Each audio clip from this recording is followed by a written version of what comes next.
that I am so delighted to be here. I have never been in Minnesota before, and this is, I guess, Jesse Ventura country, which I'm very pleased to be in. I know he's not your governor anymore, but when Craig Lang first contacted me by email about doing this presentation today, specifically about the Stan Romanek case, he said, you know, you got a few hours to present it, and I felt like saying, have you got 3 days?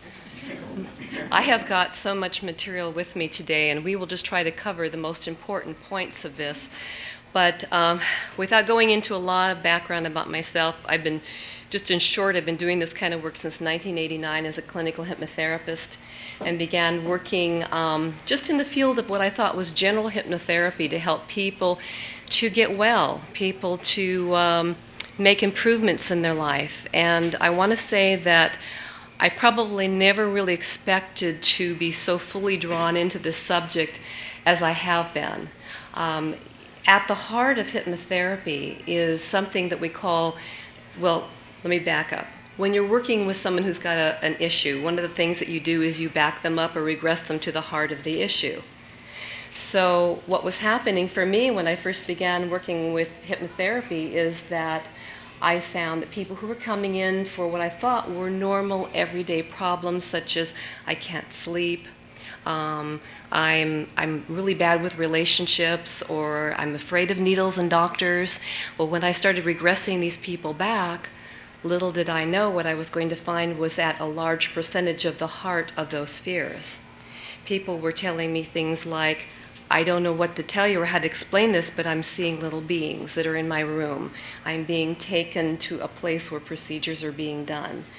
At that point, I had been studying the field for about 5 years, but never expected to run into this many people who had non-conscious memories of abduction.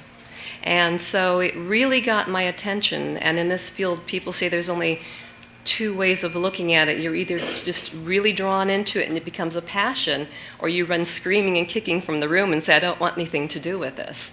So I have, though a large part of my practice is things such as past life work, working with relationships, phobias, and fears, a very large sub percentage, I guess you could say, of my work is with abductees. And today, I want to tell you about one of the most amazing cases to date that I have ever run across. I have been doing this work for years and probably regressed hundreds of clients through the years, helping them with their experiences. But truly, the Stan Romanek case is perhaps one of the quintessential cases in the UFO world that I have ever really run across. Stan's case itself is truly extraordinary, not only because of his experiences, but we've got multiple witnesses. We have video footage, which I'll be sharing with you today. We have got just lots and lots of evidence. And a lot of people, I get hundreds of emails and people who call me and tell me about their experiences, and it isn't that because they have less evidence that their case is any less important. But Stan's case is one of the cases that really does stand out because it goes on and on and on, and you've got multiple witnesses. The gentleman has had numerous times when he's had marks on his back. He's got marks in the backyard, which I'll be talking about today. He's come back with evidence in his hands, which we'll be talking a little bit about today. But truly, this case is, I'll quote Alan Hynek's, one of his old favorite statements. It's very much full of what you call high strangeness. Lots and lots of high strangeness. And I'm going to share some of the high strangeness with you today. Some of it may or may not be directly related to what you would think would be UFO experiences, but I think it's really important to look at all the stuff that's going on in someone's experiences, because many times it is linked. And there does seem to be quite a common thread of general paranormal types of events that happen with people who've had experiences. So I don't discount sharing any of that with you today. There's so much to Stan's case, literally, that I'm going to have to try to give you the most salient and poignant parts of my experience with Stan today. Before I get into the overview of Stan's case, I wanted to give you a little brief history about his younger years, because I think it's kind of important to possibly lead up to framing what's happened with him today. But when Stan was first brought to me, I was mostly focusing on the big sightings that a lot of you who do know the case have heard about or maybe seen video of, which most of which happened down in the Denver area. And at first, it kind of just appeared that Stan was in the right place at the wrong time, or depending on your viewpoint, the right place at the right time. And at first I thought, I don't think this guy really has any history, perhaps, with UFO encounters. I was just basically focusing on the sightings. And in fact, it was really interesting when I first met Stan. A lot of his friends told me, before these sightings, Stan would quite frequently say, I don't believe in UFOs. He said, I think this is all crazy. He says, I think that's a bunch of hockey puck. And it's kind of like, be careful what you believe, because you can have your beliefs vastly changed in a moment's notice. But when I started to check in with Stan's background, as I often do with all my clients, I do a very large questionnaire on them, their family history, the whole thing. When I looked into his background, it didn't look like there were a lot of sightings or anything in particular that had happened to him. It looked again like he was just kind of in the right place to see these amazing sightings. However, there were some things that happened to Stan that were very, very curious, that I just want to give you a little background on. Like I said, as far as I know, he didn't have any encounters as a child. However, at about 6 years old, Stan recalled telling me a story about his older brothers, that they were on a paper route. Early in the morning, it was about 1968. Stan would have been about 5 years old at the time. And this happened around 4 or 5 a.m. in the morning. They're delivering papers, and all of a sudden his brothers saw this giant orange UFO that was literally hovering over the local town water tower. And in fact, he said it freaked out his mother so much that they started boiling water after that, because they thought the UFO must have done something to the water. But this was a very interesting piece. Okay, when Stan's 5 years old, his brothers see a large UFO over the local water tower. What does that mean? Not necessarily anything. But then, when we were working in hypnosis as well as taking a history on him, he reported that there was a very strange woman that seemed to come into his life at 3 different times in his lifetime, in which I'll share more about that with you later. She didn't seem too normal. She was a little unusual. But also, when the brothers saw the UFO, they were living in a little town in North Dakota known as Northwood. It's a small town, maybe about 1,000 people, and almost everyone in the town knew each other, knew each other's business. Northwood was primarily an Air Force town. It still might be today, but it's right next to Grand Forks Air Force Base in North Dakota. And he recalls being told at the time that the brothers saw the sighting that his dad was called down early in the morning to report to the base. So here's a little more other interesting information. Now, a lot of you who have been studying the whole UFO history for years and years are probably well aware of the early UFO flaps that happened over military bases back in the 70s. Grand Forks Air Force Base, which is where his father was stationed, was at that time a 319th Bomb Wing and also a 321st Strategic Missile Wing. And his father held high security. He actually had apparently a job that involved working around nuclear and missile silos at the base. His father worked for the Air Force for like 30 years. And he retired, as I understand, as a master sergeant with a level of E7, which I don't know what that means, but that was the level that he retired with. But through the years, Stan, especially when these sightings started to happen, he tried to ask his dad, do you know anything about those early sightings? Can you tell me anything about our family? Did we ever have experiences? And to this day, Stan's father won't talk about the subject because he says, I can't. I had high clearance. I can't talk about that. I won't talk about that with you.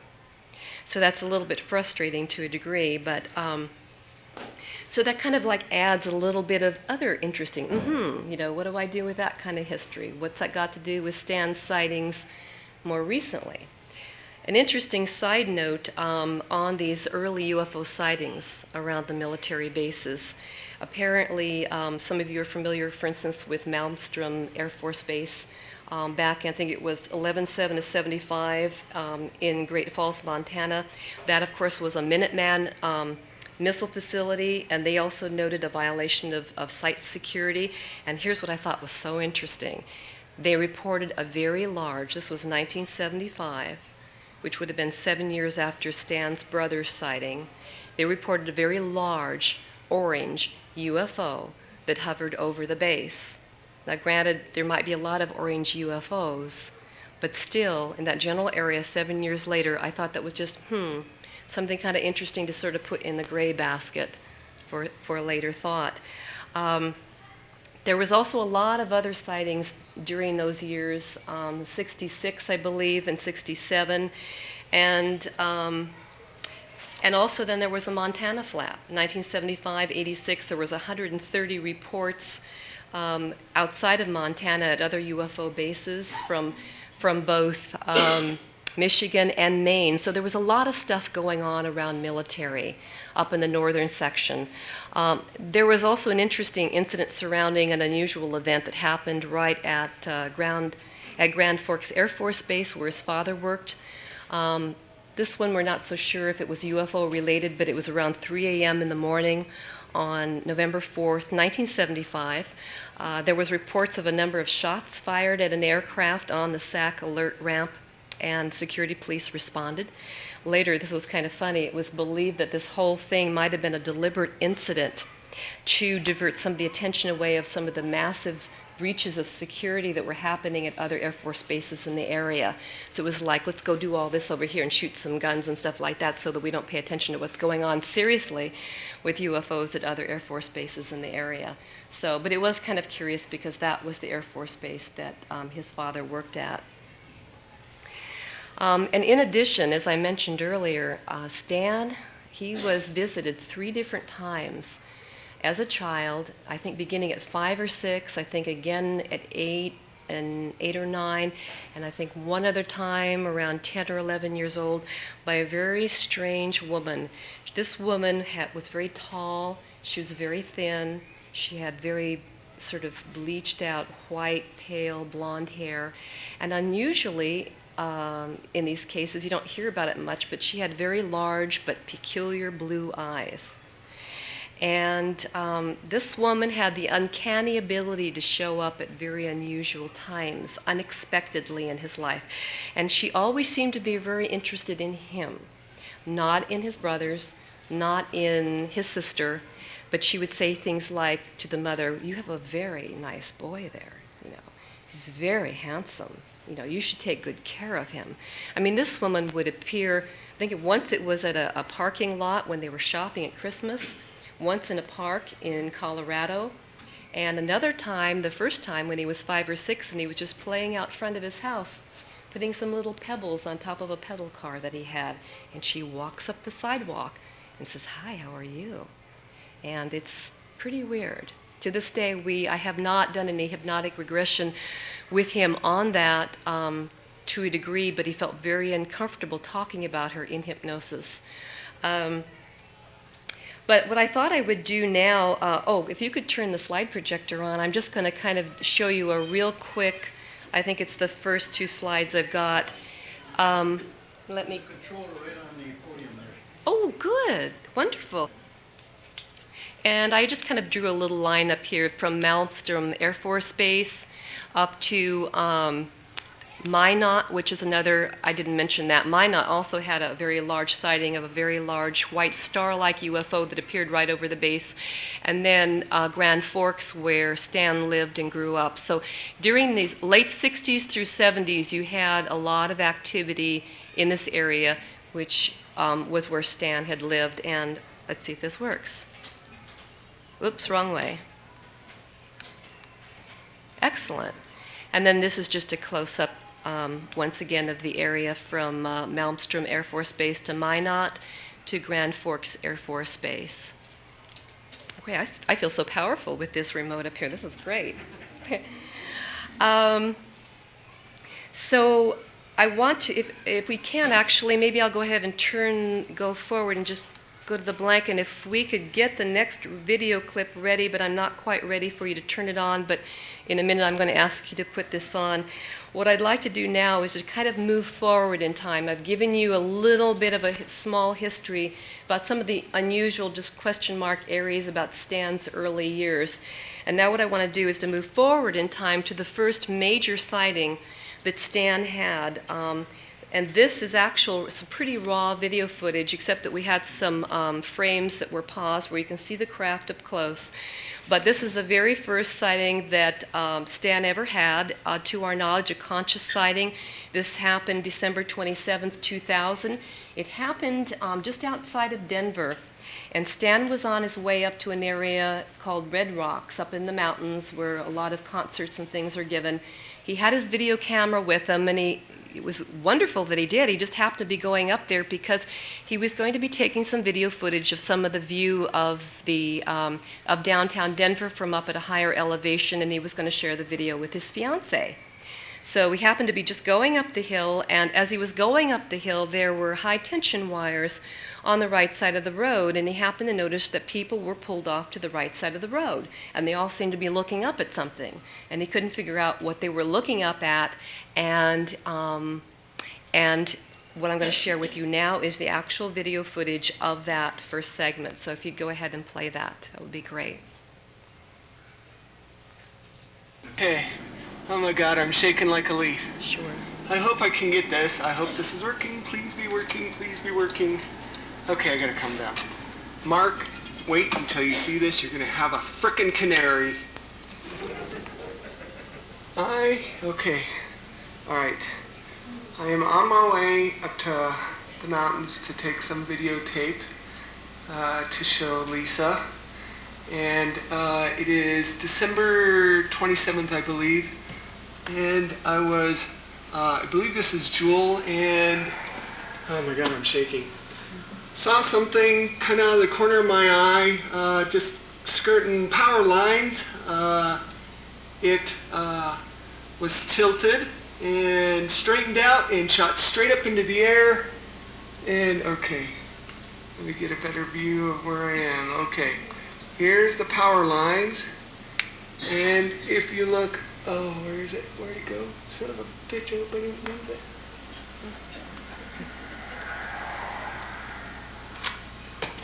Okay. Pull over.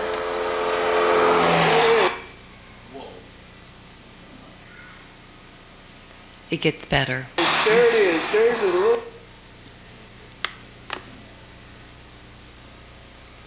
sucker that just took off.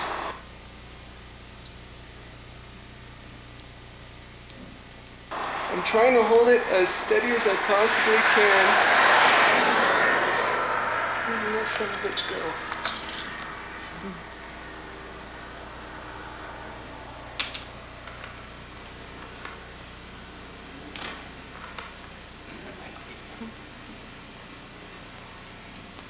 Oh, come on, where are you?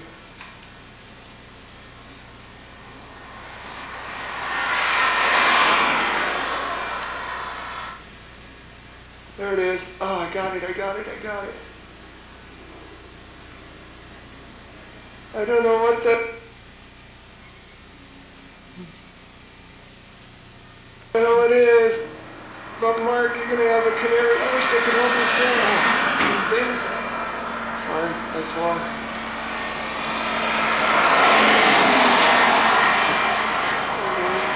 Okay. I'm trying to hold it as still as I possibly can.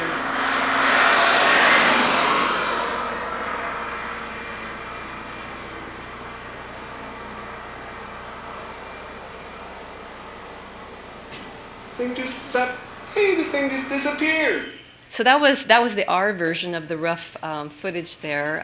You can obviously see, I thought what was important to present this rough material was to really show the emotion and the words and the things that he was going through. And I absolutely applaud him to actually have enough calmness to videotape this, because this actually happened after the major sighting that he had. I'm going to talk about that in a little while. There was an actual hypnotic session that I did where I took him back to what led up to this video footage afterwards.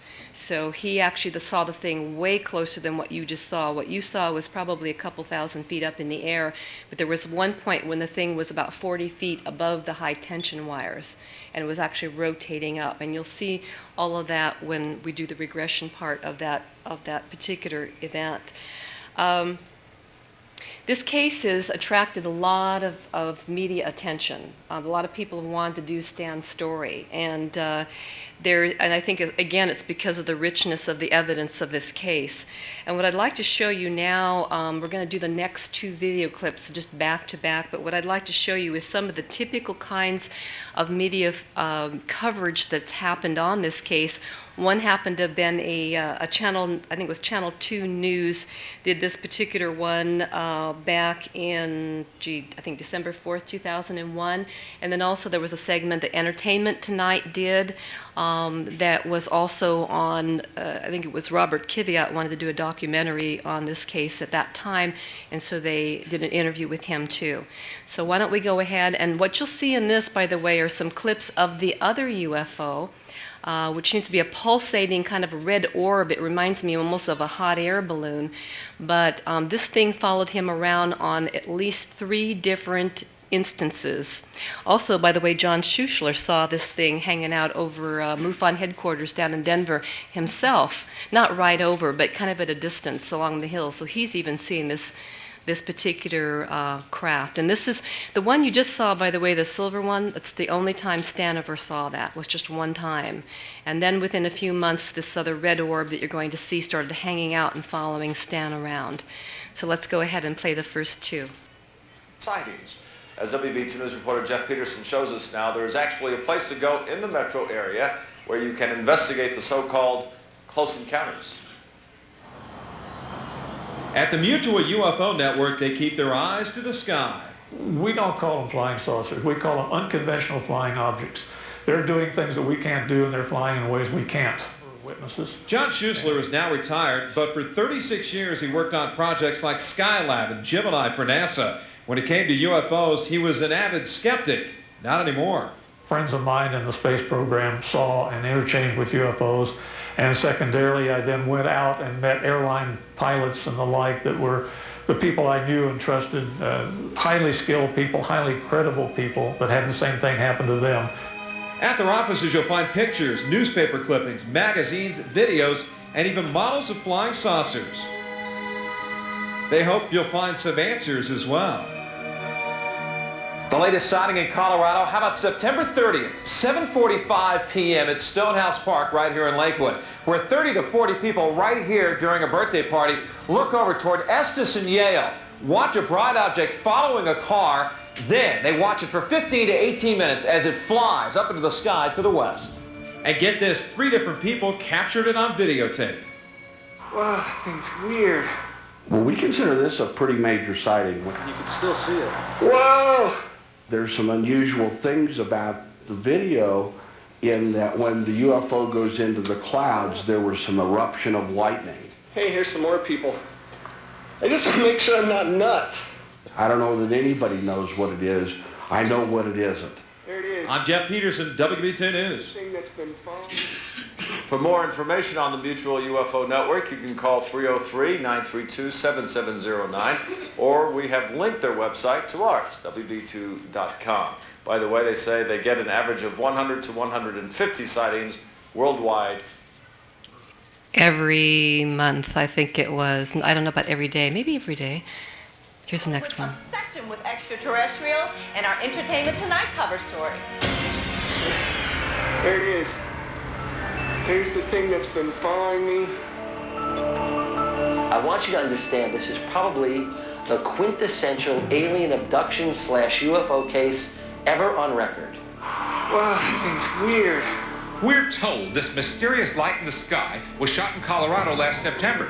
It's the centerpiece of a new TV series producer Robert Kiviat says is currently under consideration at several networks.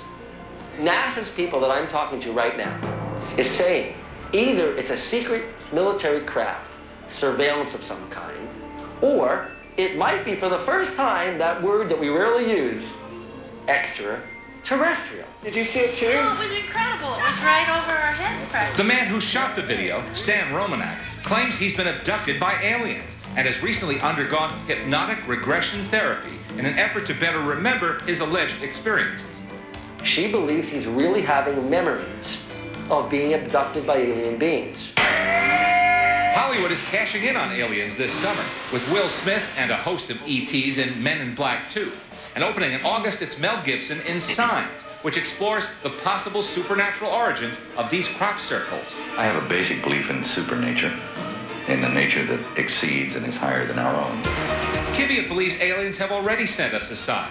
These mysterious formations in a field in England appear to show a gigantic human face. And Kiviat says a message carved right next to it may be a response to radio signals scientists beamed into space in the mid-70s.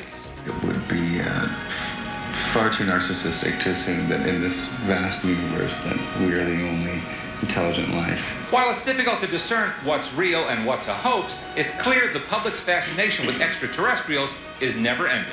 Hamlet said it to Horatio in that Shakespeare play. There are more things in heaven and earth, Horatio, than are dreamt of in our philosophy. Thank you, Leonard. And Kiviat tells us that the series he wants to produce would separate the believable from the preposterous. He calls it Prove It. It was pretty amazing footage, don't you think? It reminds me a little bit of a hot air balloon or sort of like a Japanese lantern, but the thing was pulsing in some very, very unusual ways. What I thought I would do now is I thought I would go ahead and just move on to a slide that will just kind of give you an overview of a little overview of the timeline. If you're like me, I'm very visual. I need to kind of know a timeline of what something happened. So December 27, 2011, 30 a.m. That was the silver craft that you saw that he took video footage of hovering over the power lines. That was his first conscious sighting that he ever had that we know of. Then on September 20th, 2001, 7 p.m., leaving work, large pulsating reddish ball. This was the beginning of the red orb that you just saw in the last two video clips. The first time it was literally seen 500 feet above his work. Employees actually came in and said, Stan, you got to come outside and see this thing. I don't know what it is, but it's hovering over your workplace. He got so freaked out that he decided to leave work, and he happened to still have his video camera in his van at this point because he decided it was a good idea with all the stuff that had been going on to keep the video handy, and he happened to tape it on the way home. And that night, I'll talk a little bit more about it later, but he was watching the video footage of the thing he shot that was literally following him home.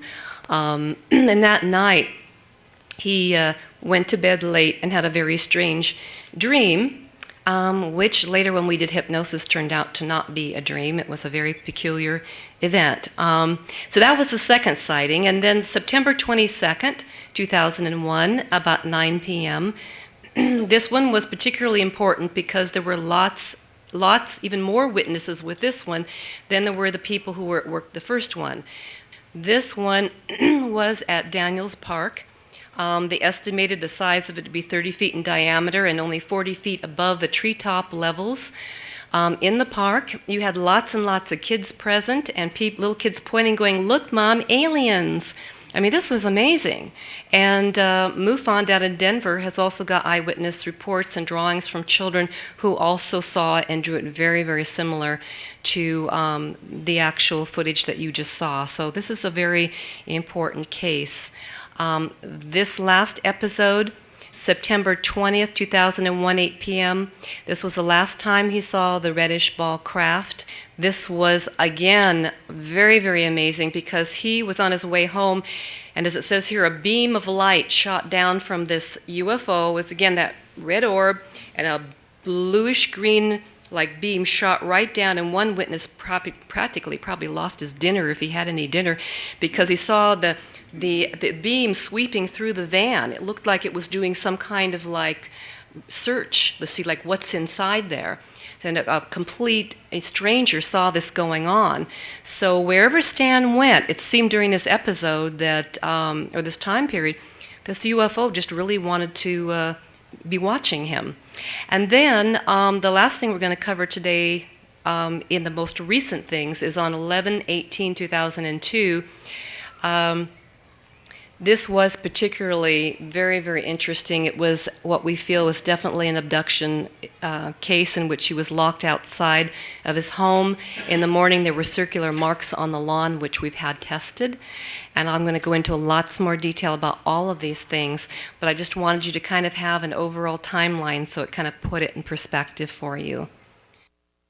Let's see where we're at here. So what I want to do now is I want to move forward real quickly and just give you several, you can keep it on, the slide projector on, thanks. I'm going to move forward quickly and show you a few slides that will give you a little bit of more understanding on Stan's case. This first one here, Stan is a great artist among many talented things, but this is a drawing of that metallic craft that you saw the video footage of. And he points very, and talks a lot during our hypnosis session about the tremendous black area that was in the middle of this metallic craft. And these balls seem to be moving in a clockwise direction very, very fast. And he draws a comparison to the size of it with himself. But this thing was floating above the high-tension wires. Anyway, Stan has drawn a number of drawings that I think help illustrate what he saw. This is a drawing of the actual red orb that you just saw. You can see that there's lots of little kind of like panels on it. And this was showing some marks that showed up on him the day after he had a very, this is not the clearest, and I apologize, but it's as clear as it'll get. These were some marks that were found on his back the day after he'd had this strange dream when this UFO followed him home from work. This was the one where I said the UFO was hovering over his work. And he basically videotaped it following him home, and then that night he had a very strange dream, and the next morning he woke up with these very peculiar marks on his back. Let's see. And in addition, he found some very peculiar marks on his wrists. You can't quite tell there, but the hair is literally rubbed off of his wrists. I don't have pictures of it, but he also had the same thing on his ankles, where there were sores that were oozing. And it's unusual because the sores were not sore, and they healed very, very quickly. But they were also on his ankles, and it appeared that the hair was rubbed off on his ankles as well. And this is just more the same kind of marks that were on the inside of his wrists. When I did the hypnotic session with him, if I don't mention it later in today's talk, what we found out was it seemed that he was vertically standing against a wall, and there was some type of electrical device around his wrists and his ankles that seemed to be controlling him. When he would move, it would hurt. Not like savagely hurt, but it hurt. It felt like he was like a cattle prod. You know, he was encouraged basically to stay still. And apparently what this did, and this information came out in hypnosis, was burn off the hair on his wrist and on his ankles, and leaving these sores and these marks. But he had no conscious memory whatsoever the next morning with how he got them. Absolutely none, except that he knew he had a very strange dream which seemed way too real to be a normal dream. These are not originals, unfortunately, but some of you have heard about how various areas where people have had contact during an abduction fluoresce when the marks are shown under UV light. This was the original fluorescing, like on the wrists here and here, was very yellow when you look at the original pictures. So what's happening is these are the same places where he had the marks, where his hair was rubbed off on his wrists and he had the scab. So therefore they were also fluorescing, which seemed to be a very common anomaly with abduction cases. So here's some more on the backs of his hands. And for some reason, this fluorescing quality seems to remain sometimes for a couple, 2 or 3 days after an abduction, and it seems to be absolutely below the surface of the skin. It's not something topical that you can rub off. It's very peculiar. We don't know yet. Daryl Sims is doing a lot of work on fluorescing and what that means as it relates to abduction. Now, you say, he looks rather strange. This is part of the high strangeness, and there's been so much of it with Stan. Stan went through a period of time, and these were all taken with digital cameras, when his friends just took what should have been just some simple pictures of him, and every time pictures were taken, things would happen in the picture that looked really odd. In this case, it's really hard to see it, but this eye here, if it were a better copy, is real red. And this is not caused like what they call red eye. It's not from a flash of a camera. I'm going to show you another weird one, but even this right eye of here is pretty weird. But take a look at this one. If you could see the originals, these two are very red. Both eyes just look enormously red and peculiar. If that's not strange enough, how about that one? Cat eyes. These, believe me, these are not retouched whatsoever. Whoops, wrong one. Got too many remotes here. And a lot of you have probably heard about how orbs will show up in pictures. And granted, there are explanations as to how you could create possibly something like this on a camera by having a little bit of maybe dirt on the camera, or maybe fine moisture droplets, and when the flash goes off, it seems to light up what you can't physically see with your eyes. But that is not the case with this. First of all, this was a very dry summer evening, and all the pictures, I don't know whether to call it a roll, because on digital cameras you don't have rolls of film, but all the pictures before and after on this with his friends came out normal, but the pictures with him had these weird orbs. And of course, there's been a lot of talk about orbs being perhaps present in a lot of anomalous situations. Sometimes people have seen the orbs in the formation of crop circles. People I know who are definitely experienced abductees will talk about orbs floating into their rooms at night. In my support group, a lot of my people have talked about conscious memories of orbs. So this is just, I put this in the gray basket. This is really interesting. And again, it's just part of the strange stuff that goes on with Stan. Let's see what's next. How old is Stan? Stan, he was born in '62, so I think that makes him 41. And for a while, it seemed like life was kind of getting quiet and back to normal for Stan. And you know, it's a weird thing. And I've seen this in my support group.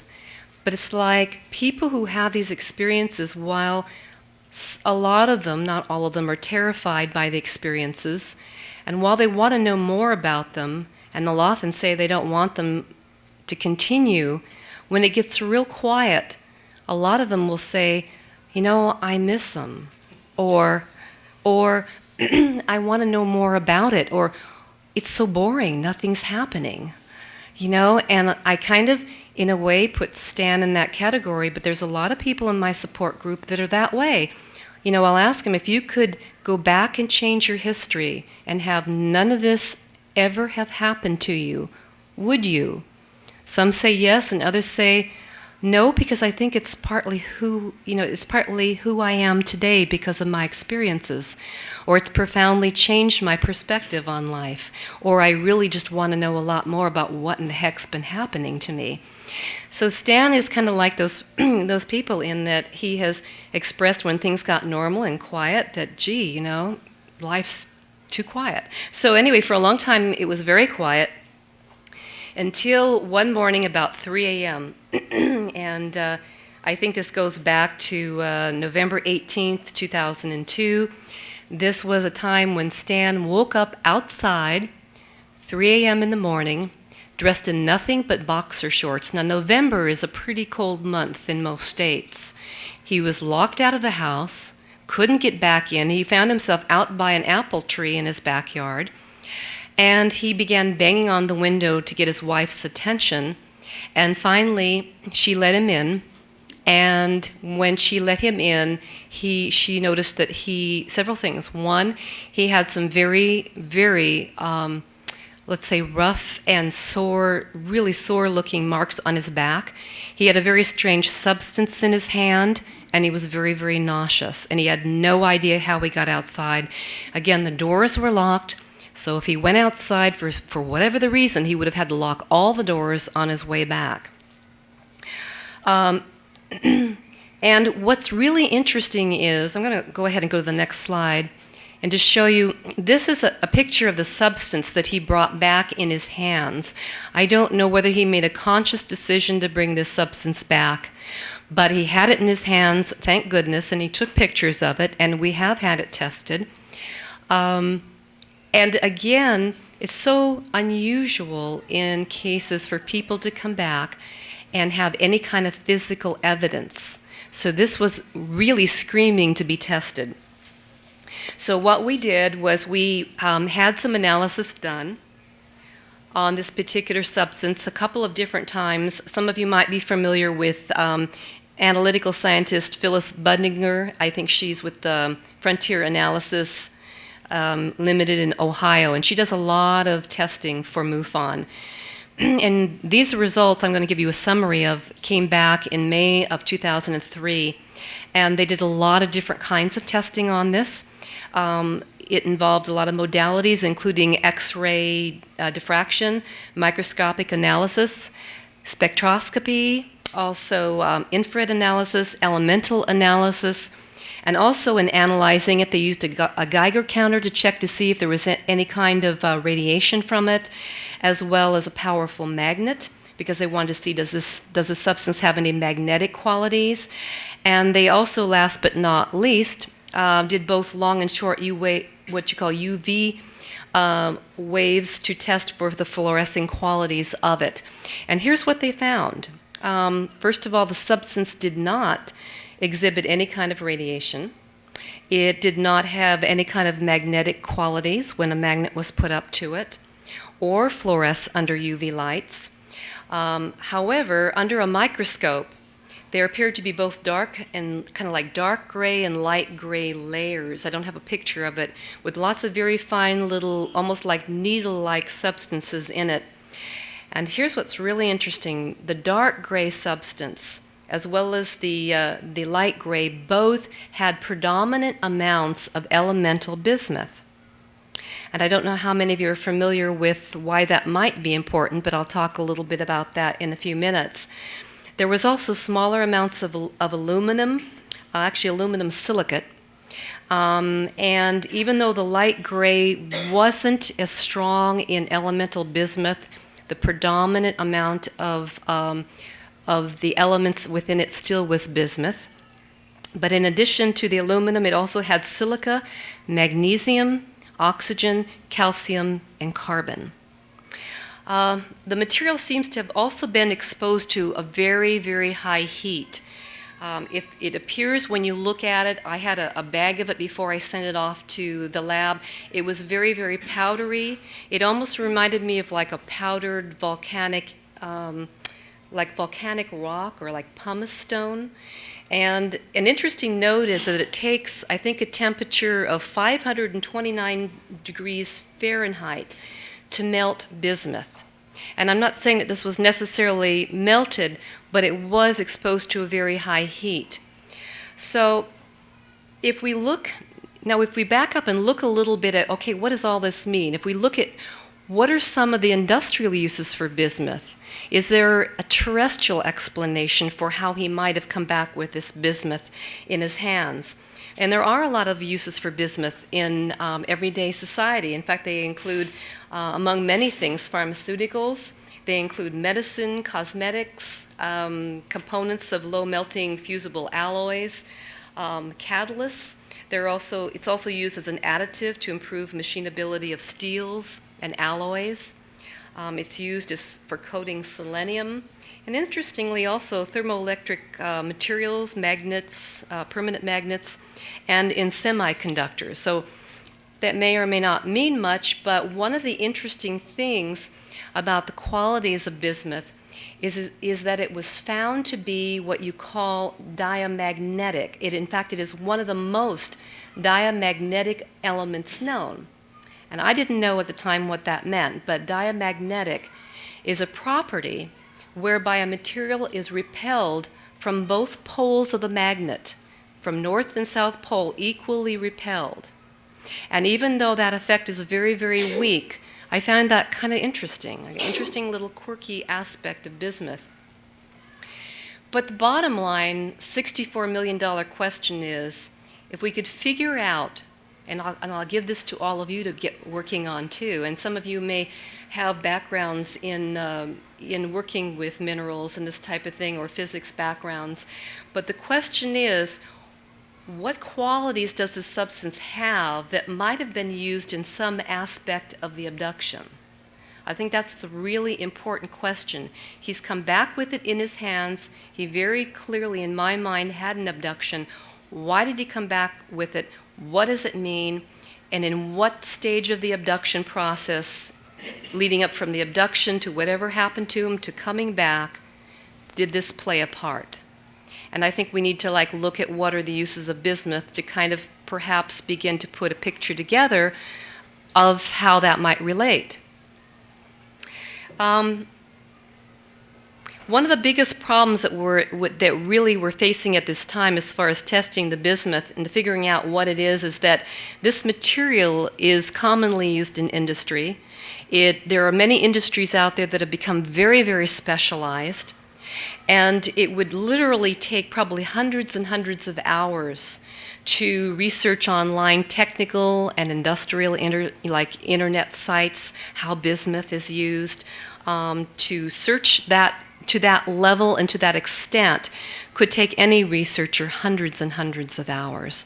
And I don't think that most people have that kind of time. Here's another interesting thing before we finish up with the bismuth aspect.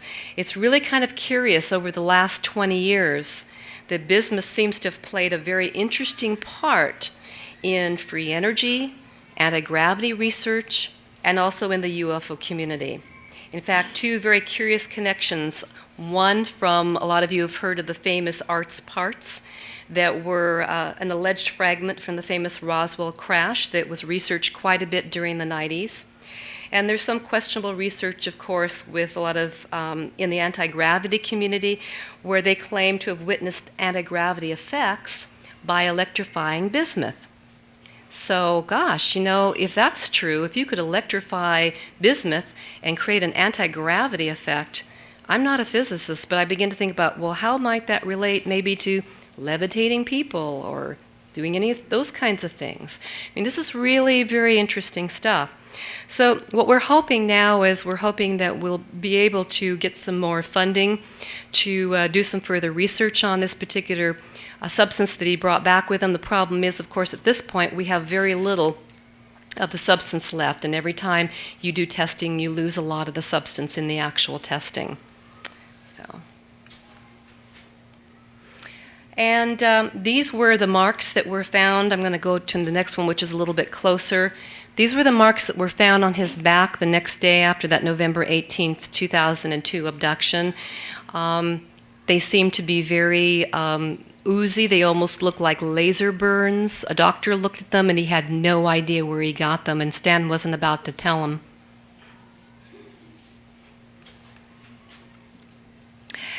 And I don't know if that's focused, but maybe it's pretty close. But that is one of the pictures of an absolutely amazing 11-foot circle that was found out in his backyard the next morning after he found himself outside by the apple tree.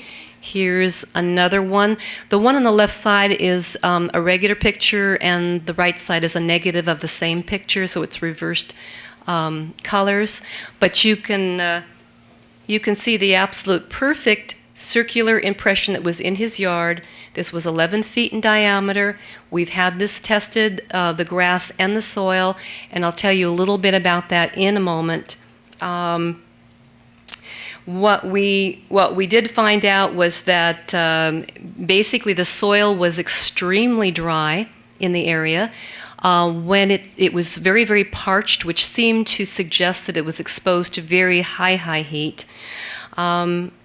In fact, one of the things I thought was strange was when the snows came, snow would not melt inside the circle, and frost would not form inside the circle. And for a long, long time, it became a very bare spot and nothing would grow inside the circle.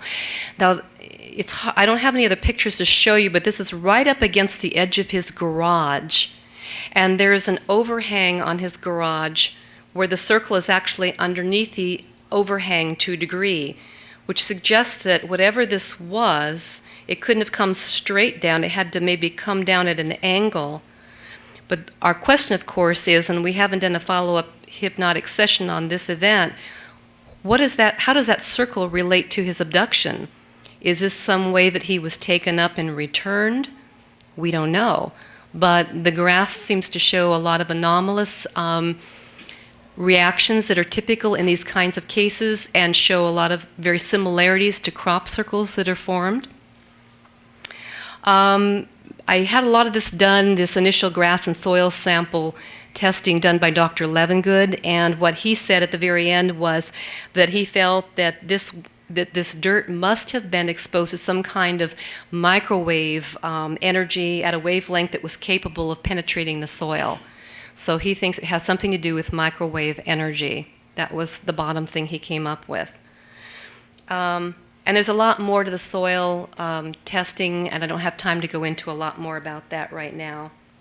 But in a moment, I'll just leave the slide up for the moment. I'm going to go back to talking with you a little bit about Stan's regression, because that was so interesting.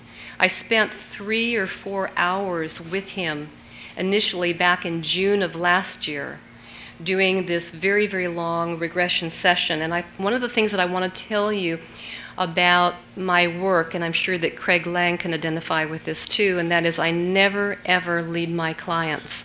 There's been a lot of criticism about the susceptibility when someone is in hypnosis, that if you say something like, "And what color was the UFO?" Of course you're leading someone if they tell you that there's just a light that they're noticing.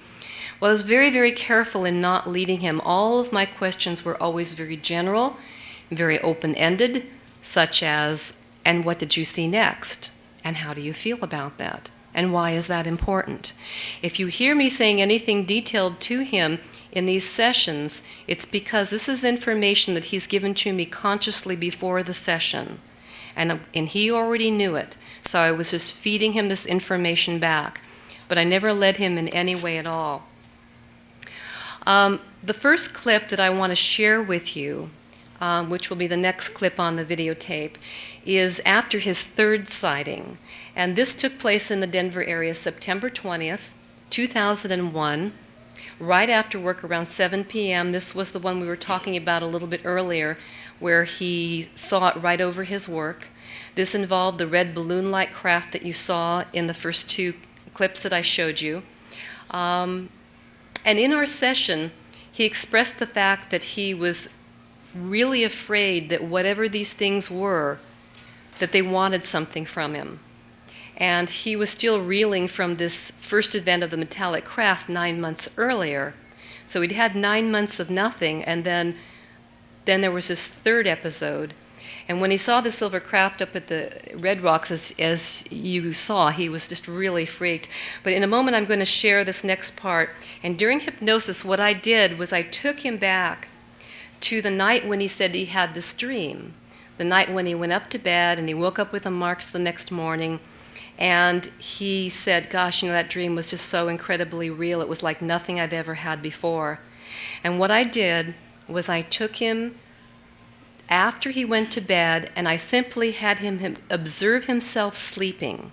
Just watch yourself sleeping, moving him moment by moment, every few seconds forward to the next thing that he noticed. And what I want to show you now in the next video footage clip is what he noticed after he went to bed. So go ahead and play that clip. What the hell would anybody be knocking at the door? That's kind of dark. What do you watch?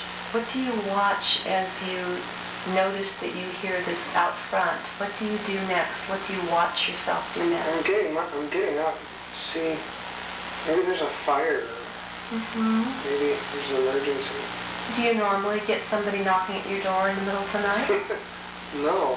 Okay. Could be a drunk person lost, maybe. Okay. And so what do you do to find out? I get up. And then what happens? I'm getting to the door and my sister's opening the door. Oh my God. And what happens when you open the door? Wow. There's like 3 people there. And what are these 3 people? Well, they look like they're costumes, like Halloween costumes. Like Halloween costumes? What makes you think they look like Halloween costumes? Because they're weird looking. What particularly is the most weird thing about their costumes? They have really big heads and they look like a cancer or something. There's no hair hardly at all. Like a cancer patient would have no hair? Yeah, it's just like straggly hair. And what color is that hair? It's white. It's white. It's like it has no pigmentation. Is that true for all 3 of them? Yeah, it is. And how tall would you say these people are? They're a little bit shorter than me. About the same size as my sister. They're a little bit shorter than me. Where would they come up to if you were standing there as you are in front of them? At what point as far as the height on your body? Well, I don't know, maybe to my chin, a little above my chin. And you're 6 feet tall, right? Yes. So maybe around like 5'2" or 5'3", somewhere around there? Pretty close. And what do they seem to be wearing? Well, one's wearing like a long kind of robe-like thing with a necklace, some kind of weird necklace. And the other 2 are, well, they're wearing robes too, but one's more like kind of like a jumpsuit. And what color is this jumpsuit? It's a light blue. They're all the same color. So they're all wearing some type of light blue clothing? Yes. One of them is wearing a jumpsuit and the other are wearing robes? The female's wearing a robe. And how can you tell she's a female? She's got big boobs. She has big boobs, huh? That's weird. What's weird about that? Just the way they look. How would you describe their faces? Weird, really weird, big heads. How do they hold their heads up? They're weird looking. They have big eyes, big kind of like, they look almost like distorted Japanese or Chinese, and except their faces where their mouth and noses is really long. Really long. There is the part of their face from the nose down to the mouth seems to be very long. Or what is long about it? Just the jawline is long. The nose is kind of small, like almost like there's no nose, just a real tiny nose, and like a little tiny mouth.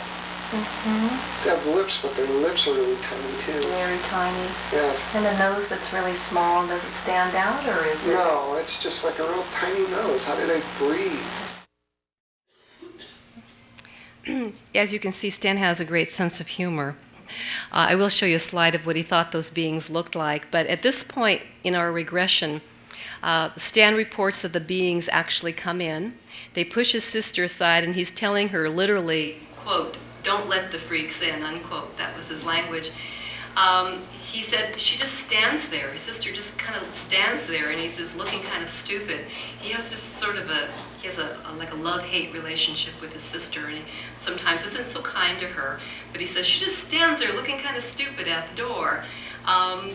Apparently, he was standing about 10 feet away from these beings when they wanted to come in. And he reported that they basically just kept looking at him. It was like they weren't interested in her, they were interested in him. Then he starts to get, during the session, he remembered getting a headache at that point, and he's scared. And what I do is I make a suggestion at that point that he hypnotically move outside of his body and simply observe what happened next. One of the things in hypnosis is if somebody's traumatized, you can move them outside of their physical body and simply have them observe, because by doing that you're detaching their emotions. It doesn't mean that they won't be upset, but they're not in the experience as much as when they're outside the experience. So that's what I did next. And now remember, at this point, he's still thinking that, these are some kind of like really weird people that just showed up at his door with masks on, and maybe they're like wanting to rob him or something. He still doesn't get within the session that these are aliens. So at this point during the session, he seems to have been taken. I can't show you all the video, it would take hours and hours, but the next thing he remembers is being aboard a craft. He remembers that the same 3 beings that were at his door are now with him on the craft, and they are looking at him. And during his memory of being on board, he recalls a lot of details. That apparently there was a woman, or there was a female, or one that appeared to be a female. She seemed to be the predominant one that communicated with him. And they seemed to be involved in some kind of tissue sample taking from his back, which is so interesting because you saw the pictures earlier of the marks that he showed up with on his back. So what he's now recounting, without my even asking him, was how the marks showed up on his back, that they were taking tissue samples out, and he began to talk about how they were putting them like into a little box, or collecting it in a box of sorts, putting it almost like into a little drawer or something to that effect. Also, at this point, the female beings began communicating a lot with him, and he said that every time she would communicate with him, it was always in symbols and mathematical equations, that basically this is how they communicated with him. And these mathematical equations also came out of this experience. And if you heard about the mathematical equations that Stan wrote out, I'm going to be showing you that in a little bit, as well as talking about the meaning of them. But the mathematical equations that he drew within hypnosis, we had them later analyzed by 3 different physicists: Dr. Jack Kasher, who is the state director for Nebraska, Dr. Bernie Heisch, who's an astrophysicist, and also Dr. Hal Puthoff. All 3 gave their opinions on the equations. And the basic comment was that there was no way that Stan, with his limited 4th grade understanding of math, as well as his lifelong diagnosis of dyslexia, could have come up with these equations. And you'll see how amazing they are in just a few minutes. While he was aboard, after the medical procedures, he found himself one-on-one with the female being, and she seemed to be telepathically communicating with him. I hear this so much from abductees, but he said she seemed to like cock her head, and she would just kind of look at him, and he would ask her questions, and as he asked her questions, again, his head was just filled with numbers, symbols, equations. This was the way he was receiving information, but it was driving him nuts because he had no clue what any of this meant. He was really emotionally distraught over a lot of this. Like many experiencers, he talked about how communication does happen telepathically. And again, it was at this moment when he was aboard the craft, he started asking typical questions that if you were conscious enough, you might like to ask yourself, like, where are you from? Why are you here? Why me? All these kinds of things. And again, every time he would ask, he'd get these strange symbols and equations. And during this communication, he received the impression that something's going to happen. And he felt it was of a prophetic nature. And he said it was going to be sooner rather than later. And he wasn't sure of the nature of the situation. He just felt it involved the whole world, and everyone needed to know. And he received the impression that the female being wanted everyone to know, and this was his job, was getting the information out. Yet at this point, he wasn't really sure what the information was. He just felt it was really, really important. And I asked him during hypnosis, how she shared this. Once again, he said, well, she says it in pictures, but what I'm seeing in my head is I'm seeing something prophetic that has to do with floods. I'm seeing really fast winds. I'm seeing people dying, animals dying, plants dying. And I know that something's going to happen. And he said, she won't tell me exactly how, but she says something is going to happen, like we're going to go through something, or something's going to pass by us. Or maybe it's something we did, I don't know, she won't tell me. And he began sharing how he had all these symbols in his head, and he felt just like he wanted to literally explode with this information. And I want to take a moment and just say this is so typical of people that I work with, many people who've had incredible downloads of information. Or I don't know if you're familiar with a woman named Prudence Calapresis. She does remote viewing. And she used to talk about how a little gray dude would download thought balls into her head that would gradually open up with more and more information. But I get a lot of experiencers who aren't even high school graduates, and yet they're given information that is so above them. They don't know what to do with it. They don't understand it. And yet if you show it to a physicist, they'll say, you know, some of this really makes sense. And Stan seems to be that kind of a person, receiving a tremendous amount of information that he just had no clue of what it meant. And in a moment, I want to ask our video person to put the next clip on. At this point forward, what I'm doing in the session is I moved him forward to when he's returned from the encounter on board, and he seems quite shocked to find his sister is still standing at the front door. It's like she's switched off or something. So could we go ahead with the next video?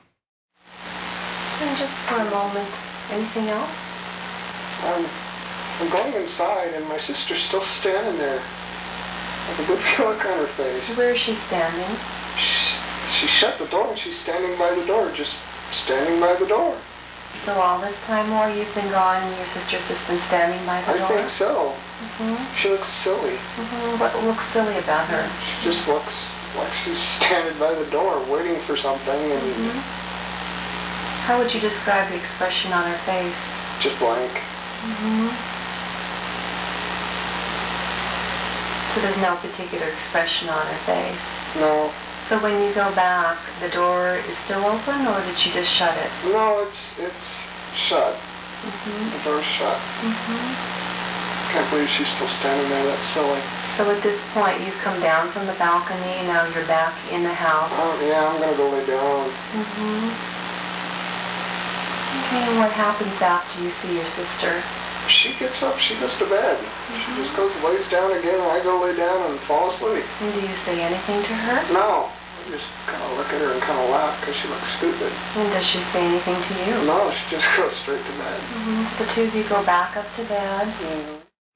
It's really, I always laugh when I watch that and hear him say, you know, she just looks silly. She's just standing there. My understanding of this is that his sisters seem to be, as they typically say in these cases, switched off, that she's just literally sort of in a catatonic state and can't move. She has this sort of a blank expression and is still standing there. And of course, this is very typical of a lot of cases that we hear about. Now, earlier I mentioned that Stan had this memory of what we call the possum people. He had this dream where he woke up in the morning and he remembered very clearly that he had this peculiar dream that was like nothing he'd ever dreamed before. And earlier I mentioned that at this point what I did was I moved him forward a few minutes into the sleeping period just to ask him a little bit more about like what happened next. And all of a sudden, after he's describing this whole scenario of coming back, his sister's at the front door, and I said, you know, what happened next? And he goes, oh my God, that was the dream. He remembered that what he thought was a dream the next morning was not a dream, and what he'd just gone through was the dream. And it was so interesting to literally, you know, watch that realization that he had. And I think that what's interesting is that, when he had the dream of what he called the possum people, it's very easy to see, how he might have decided that these were possum people, because in his mind he's having a conscious, what you call a screen memory, because his beings look so similar in his mind to possums. I said to him, what made you call them possum people? And he says, well, they have long jaws, and they have like strange snouts and very small noses. And he could really see how he had interpreted this very strange dream or memory within a dream as a memory of just being confronted with possum people. Now, a few months after our session, Stan recalled his hypnotic memory of what the possum people looked like. I'm going to show you a slide next. Is the slide machine still on? Thanks. And this was a sketch that he did. He admits that this is not perfect. We'd really like to try to get a forensic artist to draw while he's in hypnosis. That would be a really good idea. But Stan is a very good artist, and this was the closest he could come. And he was very clear about the idea that these beings seemed to have blue eyes, and they had white scleras, and they seemed to have pupils.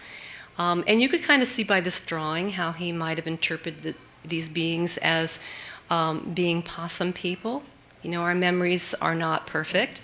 So the next morning when he wakes up, again, he simply recalls after this remembering a very lifelike, very eerie dream. And at that point, his sister then discovers the marks on his back and the strange marks on his wrists and on his ankles. And at this point, it's really strange. Like a lot of people, Stan tries to come up with all kinds of reasons as to why he has the marks on his back or these marks on his wrists and ankles. He goes to his bed and he actually tries to see if there's some kind of like broken springs coming through the mattress or something. How do I explain this stuff? It didn't make sense to him. And this is just another picture of the marks again that he found on his body. There's not really enough time to share all the details of our hypnosis session, but what I'd like to show you now is I want to give you a sense of emotions, the kind of emotion that comes out during hypnosis. And I want to point out that what you're going to see now is Stan's going to be talking about a particular event in which he had a sighting, but I want you to notice he's not just retelling the event. He's actually reliving it. And in a moment, what I'm going to show you is the actual hypnotic session that we did from the December 27th, 2000 event. That's the first event, the one with the metallic craft that was above the high tension wires. And if you recall, if I said at the beginning of the talk today, this happened about 11:30 in the morning. He's on his way up to Red Rocks, and what you're going to hear is so interesting is his whole recount live as it happened. Go ahead and take yourself in the car. Okay. Take yourself forward in time. You're driving up towards Red Rocks. You're getting near the foothills. I am, and I'm just over the hill, and I can see Dinosaur Ridge, and all these people are pulled over, and I could see this guy in a truck or blazer looking up at the telephone poles, and I look up, it's like, oh my God. What do you notice? Wow, it's a big kite or big huge balloon or something. Oh my God, that's not a balloon. What is it? I don't know what it is. It's weird looking. And where? It's metal. It's metal. I don't know what it is. Is it on the wires? No, it's floating above the wires. And as you look at this metallic thing that's above you, how would you describe it? It's rounded. It's like segmented. It's rounded on top, and it's got these balls, these weird balls on the bottom. And they're like spinning really slowly around the bottom. It's like, oh my God, what is it? It's black in between. It's really black. I can't believe these. What the hell is that? So right in between the balls, there's this black area? Yes, it's black, really black. It's creepy black. How would you describe that?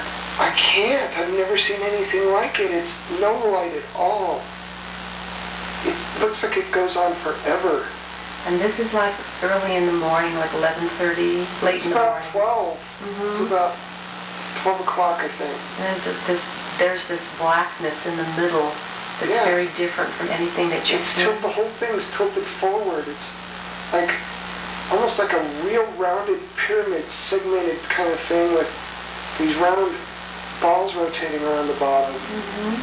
It's like, what in the world? And is there any sound related to this? Nothing. No sound. No nothing. Mm-hmm. No nothing. And what does it seem to be doing as you're looking upward at it? Is this some kind of joke? Now it starts moving. I speed up. This is... Oh, watch out. I almost crashed the car. I speed up, and it seems to be like keeping pace with me. Mm-hmm. That's weird. I step on the gas, speed up even more, and I get in front, and I realize, oh man, I have my camera. I gotta get my camera. Mm-hmm. And so what do you do next? So I grab my camera, and then I start rolling down the window. Wow, it just made this explosion, this popping noise, this loud, like a sonic boom when I was a kid. Mm-hmm. Plane just to fly over. Mm-hmm. I could feel it through my chest. And then it stopped. It just stopped and just kind of stayed there for a while.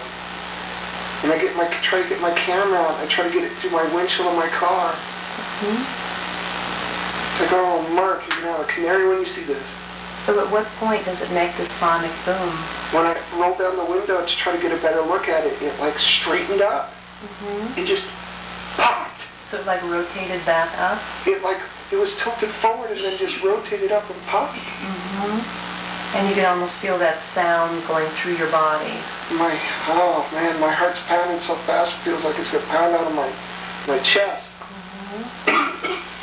And so you began to videotape it?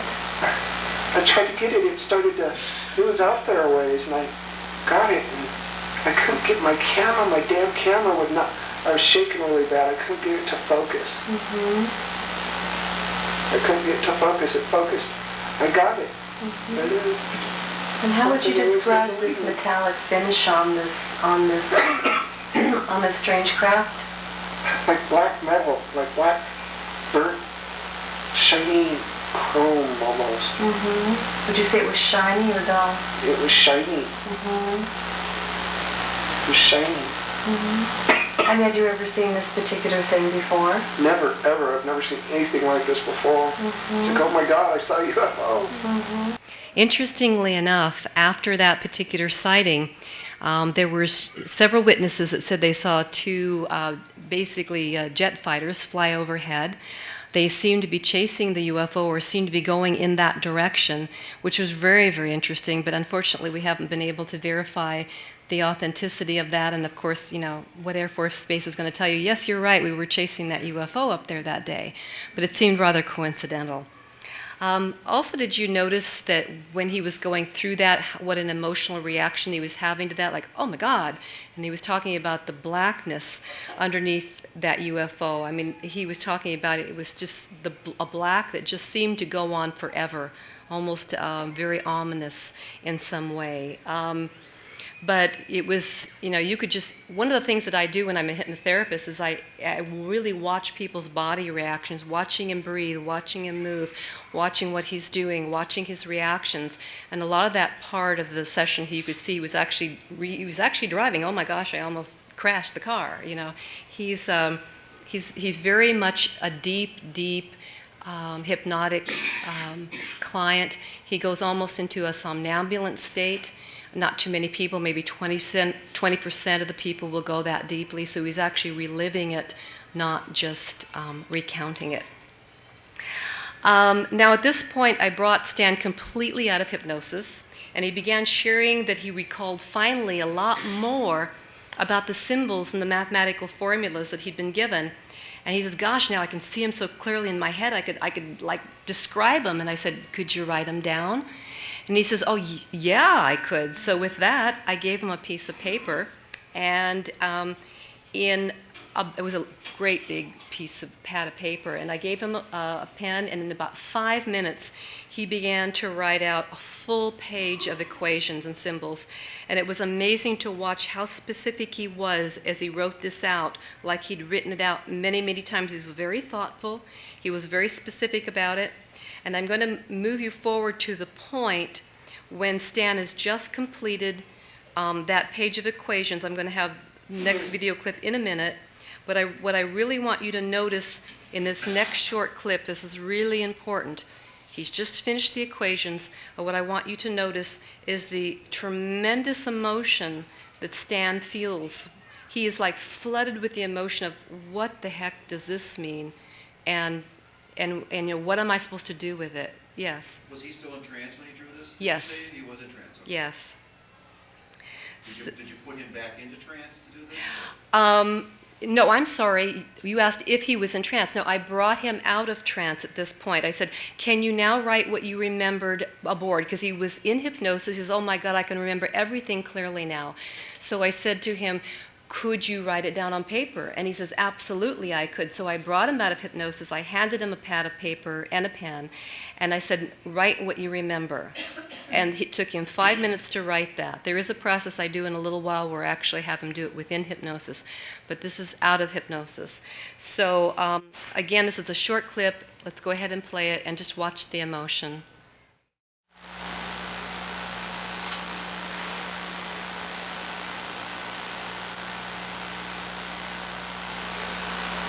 There's a lot of information, isn't there? I feel like I'm going nuts. You're okay. You'll be all right.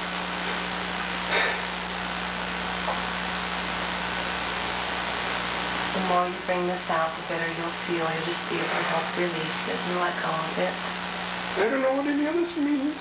It's okay. You don't need to know what it means right now. When you watch that, you know, you can't help but feel a compassion for what Stan has been going through, both he and his family. It's just a tremendous amount of emotion. Like, you know, can you imagine being exposed to this kind of stuff just coming out of you, and you don't know what the knowledge means? You don't know what to do with it. You don't know why it's happening to you. What I'm going to do now is I'm going to skip ahead to where he's describing what he's just written and what the symbols mean to him. And these symbols were given to him again when he was with the female being up on the craft that night that he had the dream of the possum people. And again, he shared that these beings seem to communicate in mathematical language to him. You'll also notice towards the end of the clip that this is the first time he begins talking about the prophetic warning that he felt he was given. Now remember, this was done consciously after he came out of hypnosis. And notice as you watch this segment how specific he is about the equations that he's written, especially when you take into consideration his lack of any kind of mathematical understanding. So go ahead and play the next clip, please. Is this what part of what you were receiving when you were This sitting? is all of what I was receiving. Is this when you were with that female? Yeah, it's like being? they think mathematically, I guess. Mm-hmm. I don't know how else to think it. And so, once again, can you maybe share with the camera what you thought you would ask specific questions? And you said that one thing meant something and another thing meant something else. Can you repeat? Well, when I asked how they got here, this part is what popped into my head. Mm-hmm. This part right here. Okay. I'm sorry, I'm shaking. This whole upsetting for me. Okay.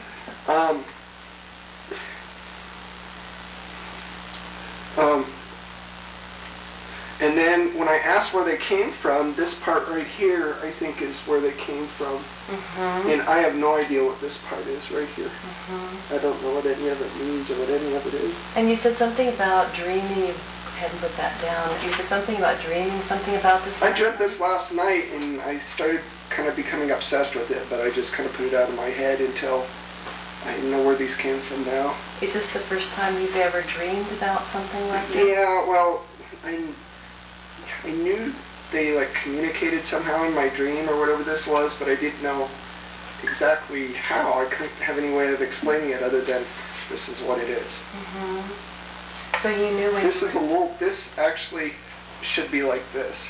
I'll make this. Notice he's correcting something here.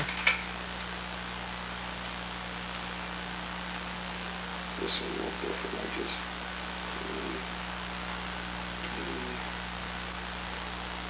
P, P,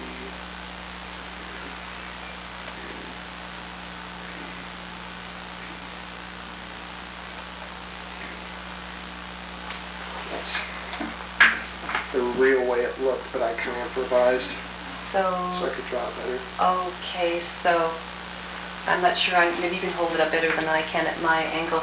I'm seeing a circle with 4 circles in it with P. Yeah, there's, well, this is a kind of a foreshortened or simplified version of this. This is like, I don't know what it means, but there's a circle and there's 2 circles on the circle. Okay. And there's an E in each circle.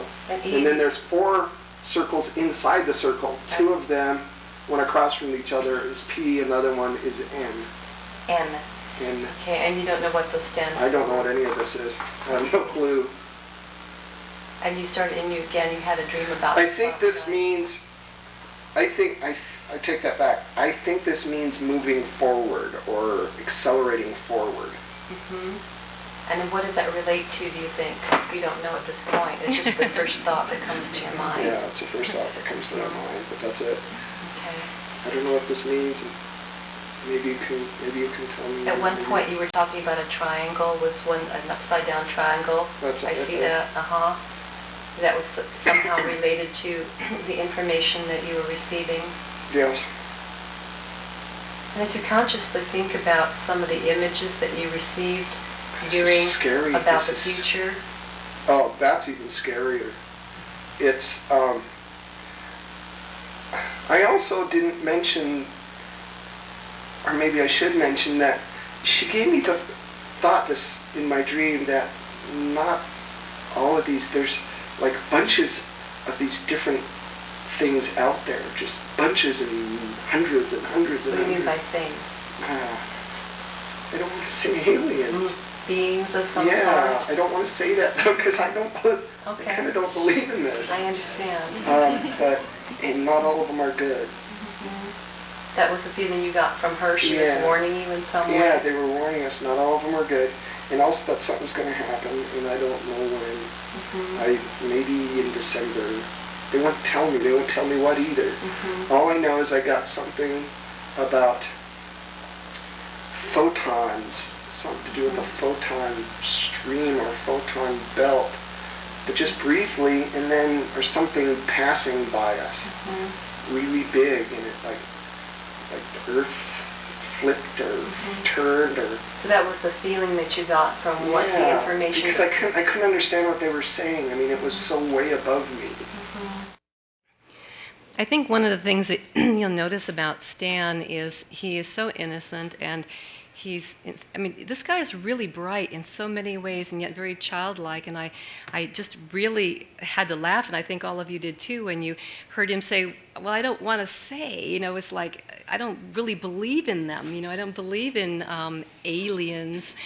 Even all this stuff was happening to him, he was still very reticent to believe that it was happening. Even at the end of our session, he said, did I just make all this up?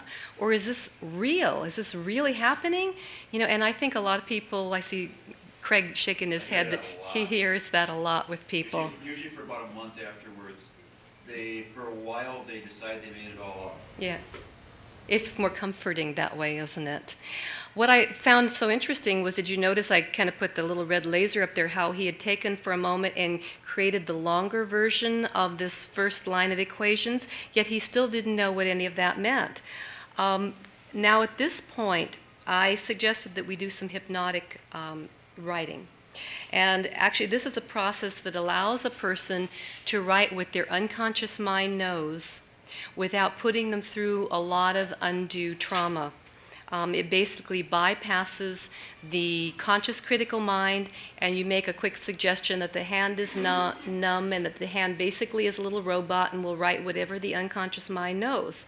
And it's a really great process to do, because you're doing this in hypnosis, and you're making the suggestion also that when they come out of hypnosis that they'll be able to interpret the meaning of what they've written when they're in hypnosis. And this is a great way to get information that doesn't re-traumatize the client. So under hypnosis, what I decided to do, using automatic writing, was I wanted to ask him some questions relating to the drawings that you just saw. What I wanted to help him do was to understand a little bit more deeply what, the nature of these drawings meant, not only to him, but what implications they may have for us. I gave him time to respond to each of the questions, and what you'll notice towards the end is there's a real focus on warning people. He's still going into that thing about something's going to happen, there's a prophetic thing that's going to take place. But let me tell you the 4 questions that I asked him within hypnosis. First was, what do the drawings mean to you? The second question was, if you haven't already answered this, what do these drawings relate to? The third question was, if there's anything else that's important about these drawings, go ahead and draw that now. And the fourth question, what are you supposed to know about the prophetic visions you've received? So let's go ahead and play the next video clip and you'll see this. And just go ahead and look at the drawings that you've drawn there. Well, it's not my handwriting. And the first things I asked you was, what do these drawings mean? And if you look at that, tell me what they suggest. This one's quantum jump, whatever the hell that is. Quantum what? Jump. Quantum jump? Jump. Okay. Kind of a wormhole jump. Okay, so that's the first thing that's... Well, that's how they travel, that's how they hold space. They find a connection. Okay. This one is bending space, this one is step forward. They can pop in one way and come out another. This one is where they're from, this one is where we're from. This is when all this bad stuff's going to happen. And this is, I don't know what this says. Can you read that? Stops. I don't know if that's my handwriting, actually. You're talking about right here? This. This? So I see the word warning here. But let me just finish asking you some of the other questions. I asked you what do these drawings relate to?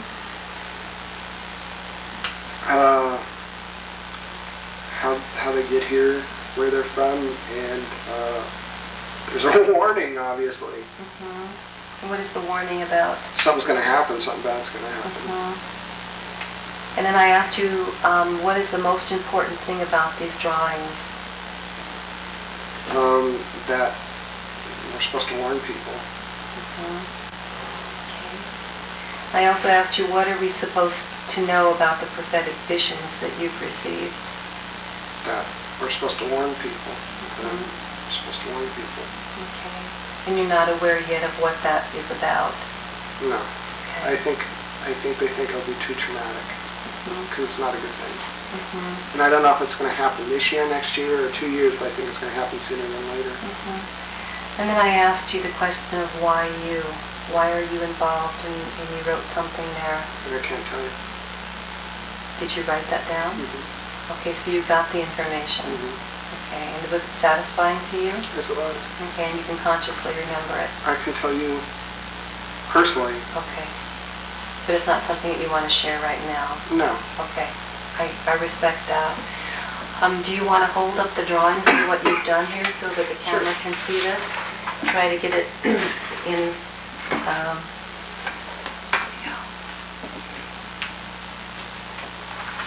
Maybe if you wanted to point to some of the things that you could see it that you are relating to? By the way, this has been a really bizarre experience. Let me get it straightened out. This is a symbol for quantum jump. I don't exactly understand it, but that's a symbol. This is a symbol for bending space. This is a symbol for stepping forward. Somehow they can just somehow they can just step forward. Okay. This is where they're from. This is where we're from. And I just now looked at this and figured out where that is. You could probably look at that and notice what that is. What do you think? It's a constellation somewhere. Now let you tell me. Yeah, it's Orion's Belt. Orion's Belt, is that what you got? Yeah. Okay. And I know it's part of Orion's. That's wild. This is where we are. Okay. Right here. Okay. And I don't know much about how the planet's set, but I'm guessing these are planets. And this is the date that this bad thing's going to happen. And you can tell by the planets, how the planets are aligned. Position of the planets? Position of the planets, where they are. I gather this is the sun. Okay. This must be us. I don't know what that one is, and I don't know what this line is. And what are the right I think that's Mars. I don't know what this line is. And this says warning, hurry, either warning or warming, and then it says stop, stop, stop, and then helping. Helping, okay. All right, good. And then if you want to see... We'll do that off camera, okay? So, is there anything else that you want to share about how this is just, it's hard for me to believe any of this. This is nuts. And is there a certain amount of sort of a release or... There is, because this stuff is really real. This isn't, I thought this might be just a dream. But it's not. People are really going through this. And it's really profoundly affecting your life, isn't it? Well, yeah. I mean, now I know why I'm so obsessed and couldn't figure out why. I hope I'm keeping you somewhat stimulated there. Unfortunately, I think what's happened here is when we blew it up this large on the screen, you're losing a lot of clarity, and it's unfortunate, and a little bit darker than the original video is if you had it on just a normal TV.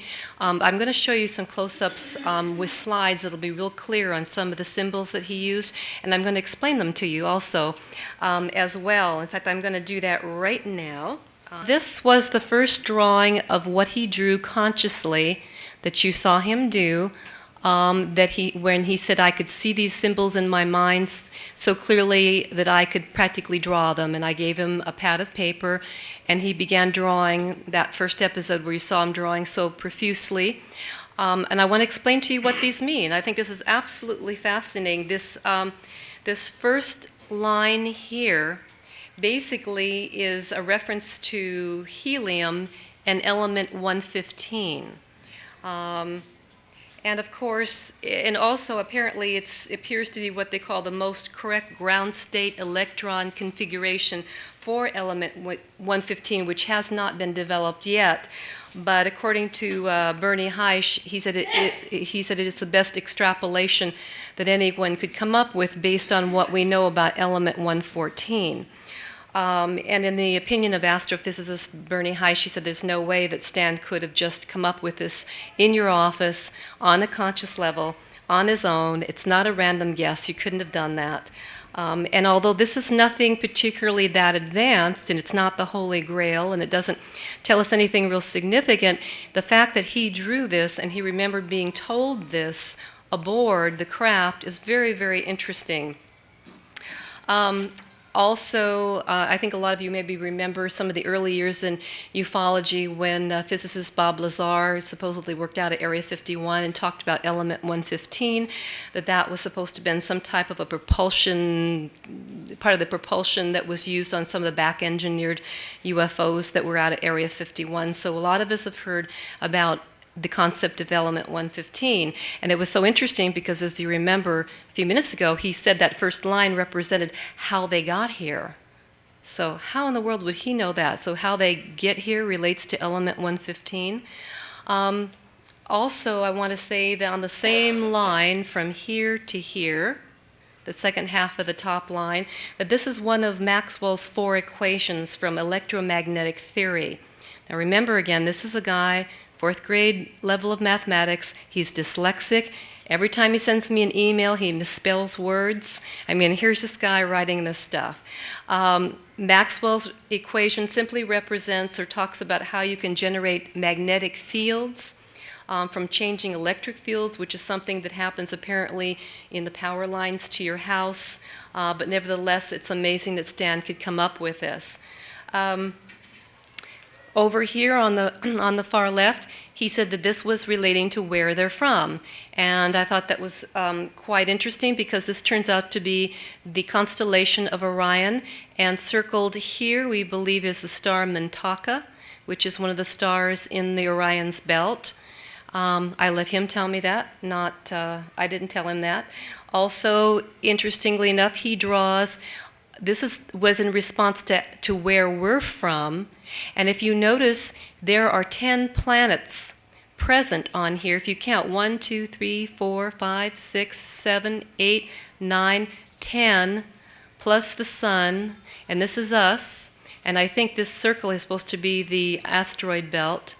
But what I thought was really interesting is he consistently, in all of our sessions that we did, drew, when he was relating to where we're from, 10 planets, which a lot of you know some of the early work that Zecharia Sitchin has done, some of the early work that the Sumerians have written about, that we originally had 10 planets. So why was Stan constantly drawing 10 planets? And he accurately circled us as being the third rock from the sun. Third rock from the sun. So, you know, how could Stan come up with this so randomly? Also, another important thing here is this right here is the Drake equation.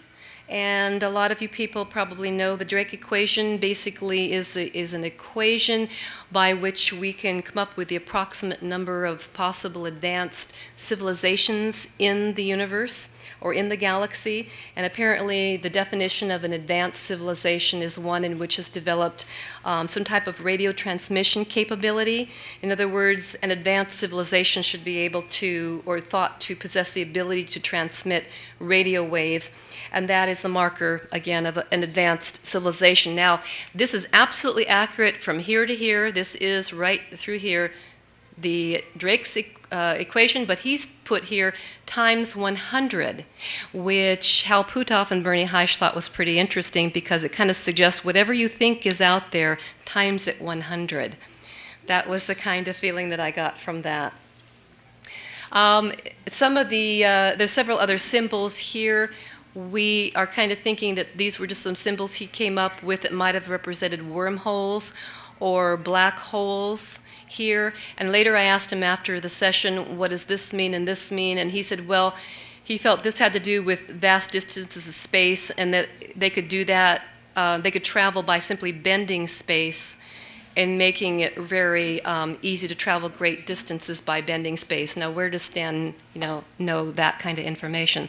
So that's his own particular symbol for that. And then this is very, very interesting. This is like, the other one was fairly basic. This is not so basic. This one happened outside of hypnosis several months later. August of 2002, what happened was Stan actually got up in the middle of the night. He's had episodes of sleepwalking, and he doesn't remember writing this, but he wrote it in the middle of the night, and the only reason he knows he wrote it was because he recognized his own handwriting, and over on the side of the bed there were like pens all over the floor and pencils, and paper was on the ground, and the clock was upside down, and he awoke to find this. And he knew it was his writing, but he couldn't understand what any of it meant. So he had this very interesting event that happened in the middle of the night, and I gave this information to both Hal Puthoff as well as Bernie Heisch. And to simplify it, what they basically said was these two lines down here, line 2 and line 3, support in some way line 1, but all three basically are about how one might bring about a wormhole or how one might make a wormhole. And I found that astounding, and they said that was really quite accurate. It's very conceivable mathematically that that's, I'm not a physicist, but that's what they said. They said that this would be the instructions for how to go about bringing in a wormhole. So what? We could maybe travel through them or some sort of thing such as that. Jack Casher said that he thought all these formulas are quite accurate. The small line in the middle that starts with a V, Apparently this relates to how to generate voltage. It's Lenz's law of physics, or one of Maxwell's 4 equations. And then this last line from the left to the right here, this seems to indicate a calculation of the surface area of a black hole. How did Stan do that? Is there anyone in here that could have come up with this? Pardon me?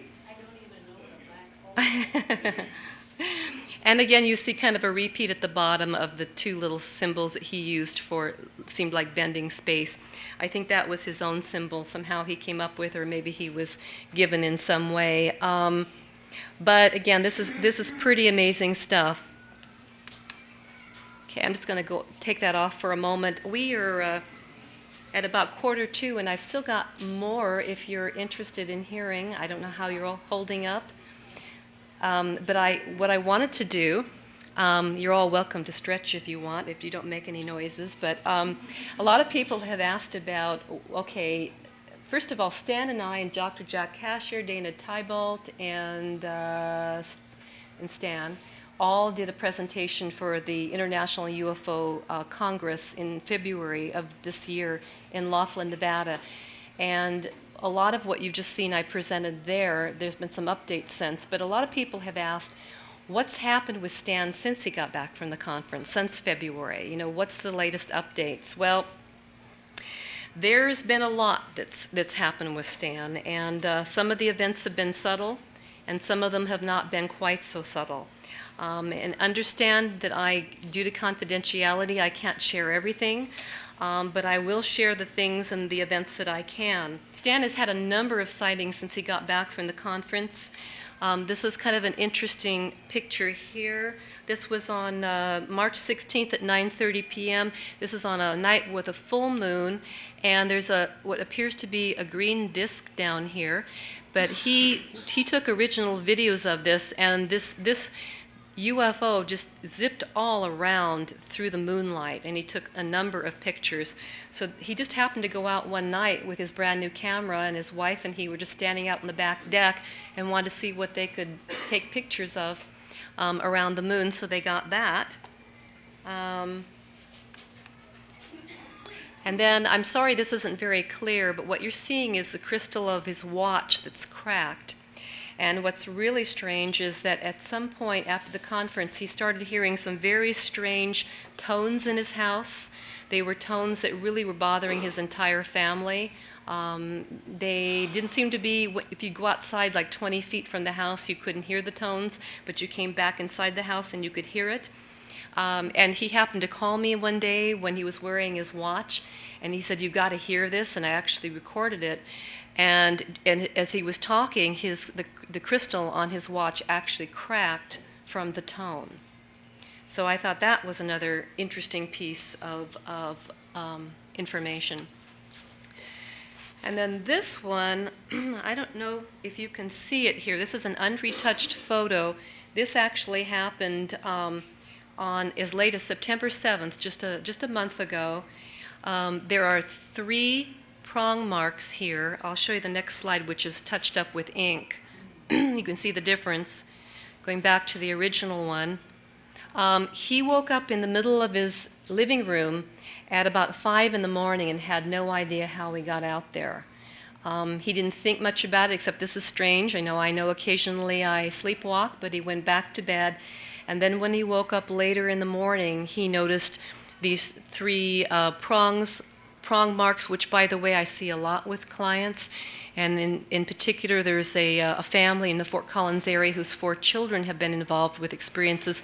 And the little boy had this little triangular pinprick mark behind his, I think it was behind his right ear.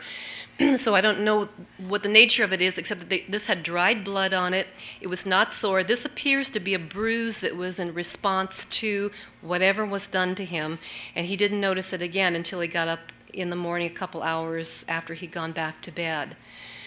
So dear Stan has been up to a lot of different things. I just wanted to also say to you that as recently as October 6th, we're at October 11th, just 5 nights ago.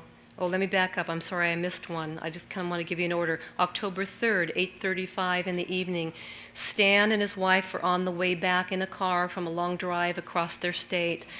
And all of a sudden, he says he notices it's like the lights on his car start to go out, his engine starts to sputter. That goes on intermittently for about 10 minutes. And then all of a sudden, on the left side of his car, he sees like whirling white lights. He seems to see something metallic to his left. He can't get a beat on it. He and his wife are both hearing some tones in their ears that are bothering them. He didn't have any missing time, at least that I know of. And then he said there was an approaching car that was coming towards them on the opposite side of the road, and when that car approached, whatever was beside him took off, and it was gone, and he never saw how it left. Okay, so that's another incident. And then just 3 nights later, this was amazing, on the night of October 6th, Stan had another, what appeared to be abduction, almost identical to the one I told you about, where he found himself out in the backyard at 3 a.m. This particular one, Stan, again, woke up outside in the middle of the night, completely naked, cold as crazy, couldn't get back in, all the doors locked once again. His wife's window was open a crack because it was still fairly warm in the evening, and he was yelling full force at his wife, "Let me in, open the door, I'm out here, I'm freezing." The poor guy was so cold. He went into the garage and actually got a plastic like garbage bag and made it into pants to put on just because he was so cold.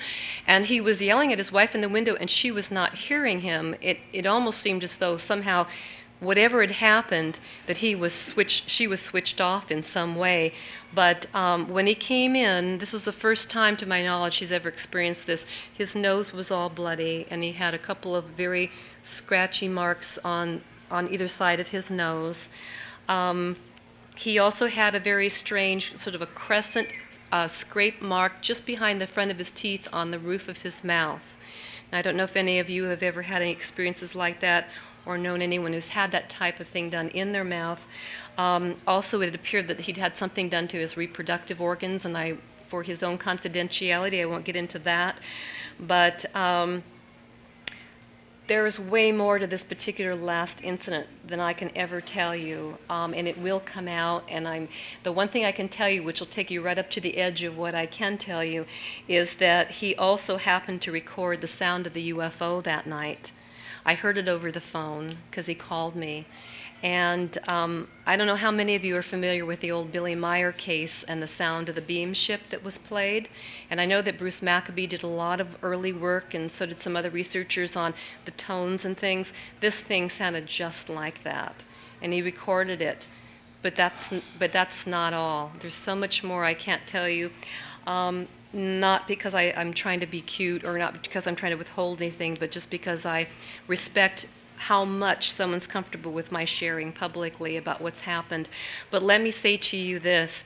This is the most remarkable case I have ever seen, and it is very clear that there are others out there, whether it be factions of the government or secret groups, who are very interested in what's happening with Stan. And that's the part that's starting to become more evident now. It was evident back in the early sightings, but it's becoming more evident, and it's really spooky stuff, I'll tell you. But in light of all of that, I just wanted to leave you officially, for the sake of today's video recording, with this last image, and that simply is, through all of this, no matter what you think your troubles are or how important you think things are, you are here. And thank you for coming.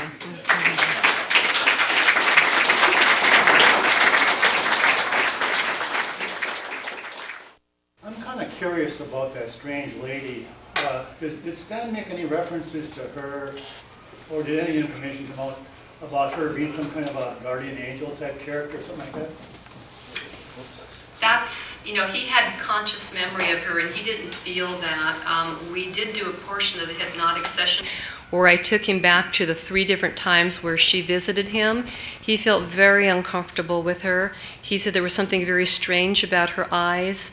The first time he didn't think much about her because he was only 5 or 6 years old and he was playing with his pedal car.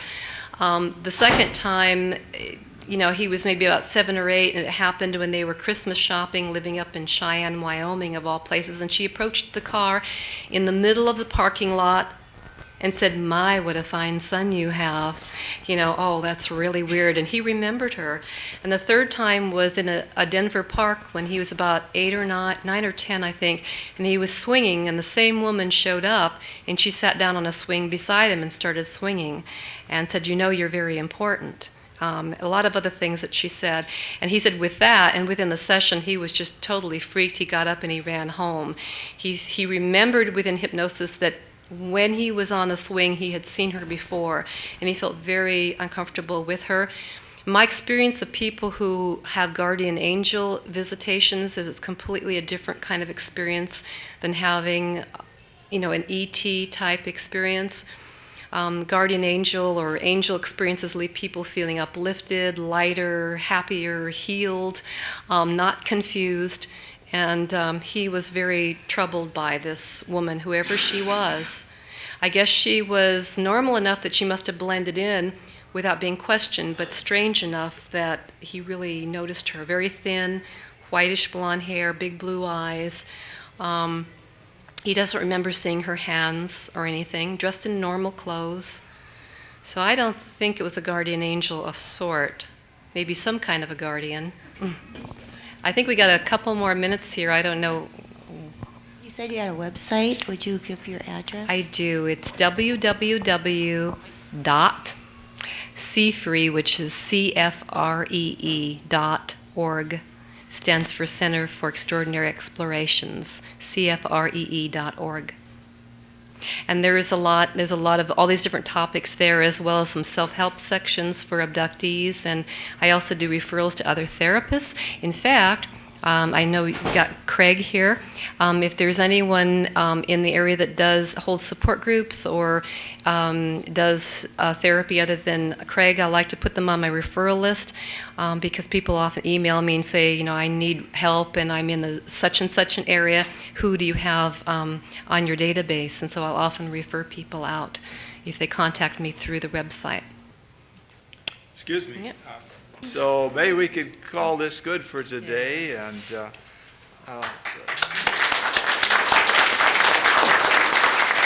thank you. It's really great being with you.